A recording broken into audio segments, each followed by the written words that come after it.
who get after Drew Brees. The question is, can they get to Drew Brees, Skip? I'm afraid that Drew take a hit, Skip. I mean, I still don't believe those ribs are 100% healthy. Okay. And you definitely don't want to take no. I don't think he's been hit since he's been back.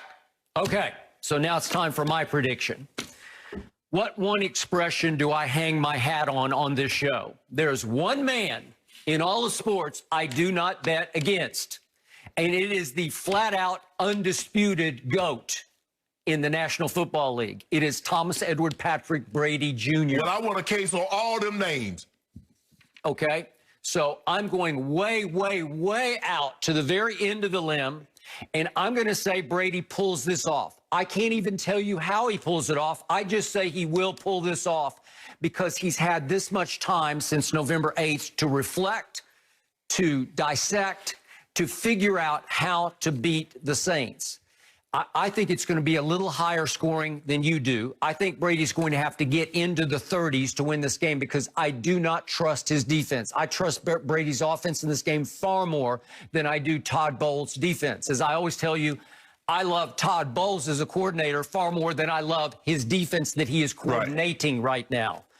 I'm going to go all the way up to 31-30, Brady over Brees. 31-30 on some wild finish. It's going to take a GOAT finish by Tom Brady. So you believe he throws the game-winning touchdown, leaves a game-winning touchdown drive, I'll or he go puts him in game-winning field goal drive by Ryan Suckup. That's what I'm going to come down to, and he's going to hit Gronk with a couple of big passes in that drive, just the way he did against the Rams when he finally figured them out in the Super Bowl. And here's what I'm also hanging my hat on. When we last saw Drew Brees last year in a playoff game at home, he lost to Kirk Cousins. Do you remember that game? He did. It was overtime, 26-20, and Drew did not play well in that game by his standards. And he had a lost fumble and an interception, and Cousins outplayed him. Yeah. Cousins had a QBR of 79 to Drew's 49.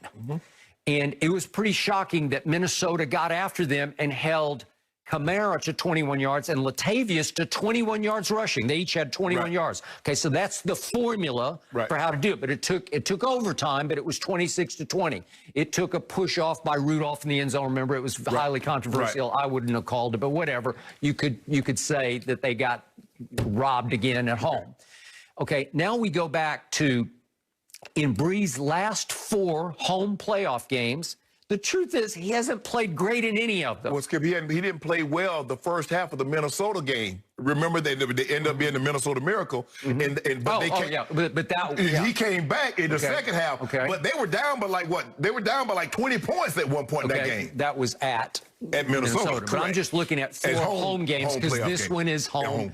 And his average QBR for those 4 games, just to sum it up, is a 57, scale 0 to 100. Trust me, that by his standards, that's not good. Well, Skip, let me tell you what happens. Is that a lot of times when you have home playoff games, you get so caught up, the crowd's going to be able to bail us out. And you forget that you still have to play games. And teams go in there and they say, look, if we can just get this crowd, get them out of it early. So keep them at bay. So in other words, they don't allow Saints to run off with a 21-3 or a 28-10 lead, and the crowd stays in a frenzy the entire ball game. For the most part, they've been trailing the entire game, or the game has been kind of nip and tuck, and that's what the Rams did, Skip. The Rams kept them at bay. They did. Drew threw a horrible interception. He did. They kept him at bay, Drew got the ball in overtime, didn't do anything with it. They get the ball, end up kicking a field goal, and boom, there you go. And then go back to the home playoff game before that one, and it was the Nick Foles,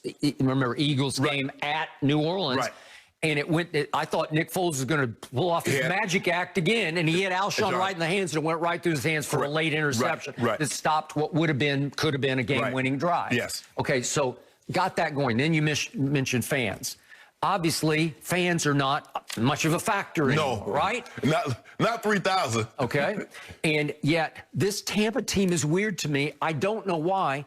They haven't played well at home, but they played much better to me away. So I sort of like the fact it's at New Orleans without many fans because I think they have a better chance there, weirdly, than they would have at home. Well, New Orleans should have put in a request and asked the NFL could they play this game at Jerry World.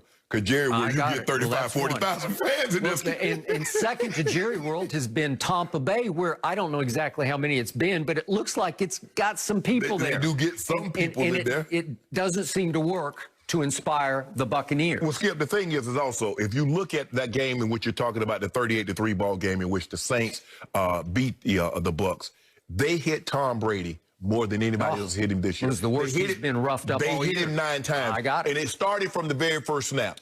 And that's what you're going to have to do, Skip. Look, you cannot let this man get comfortable. Yep. Because the more comfortable he gets, the more uncomfortable he'll make you.